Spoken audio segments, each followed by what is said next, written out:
Hi student, intermediate సంబంధించి chemistry paper 1 ఇది క్లియర్గా చూడండి. Most important paper. మా ఛానల్ని సపోర్ట్ చేస్తున్నాం. టైం వచ్చేసి 3 అవర్స్ ఉంటుంది. మ్యాక్సిమం మార్క్స్ వచ్చేసి 60 వరకు ఉంటుంది. దీంట్లో సెక్షన్ ఏ, బి, సి అని ఉంటాయి. క్లియర్గా చూసుకోండి. సెక్షన్ ఏలో 10 × 2 = 20 మార్క్స్కి అయితే ఉంటుంది. క్లియర్గా చూడండి. ఆల్ క్వశ్చన్స్కి అయితే ఆన్సర్ చేయాలి. 20 మార్క్స్ ఈజీగా స్కోర్ చేయొచ్చు. 5 లైన్స్లో రాయమంటారు. క్లియర్గా చూసుకోండి. Very very important paper, chemistry paper ఇది.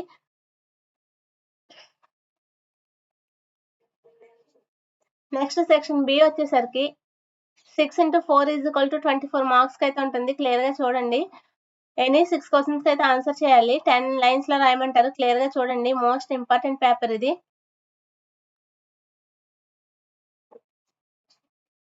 నెక్స్ట్ సెక్షన్ సి వచ్చేసరికి 2 × 8 = 16 మార్క్స్ ఉంటుంది. ఎనీ 2 క్వశ్చన్స్కి అయితే ఆన్సర్ చేయాలి. 20-25 లైన్స్లో రాయమంటారు. క్లియర్గా చూడండి. Very very important paper, chemistry paper, first ఇయర్కి సంబంధించి. Please like, share, subscribe the my channel.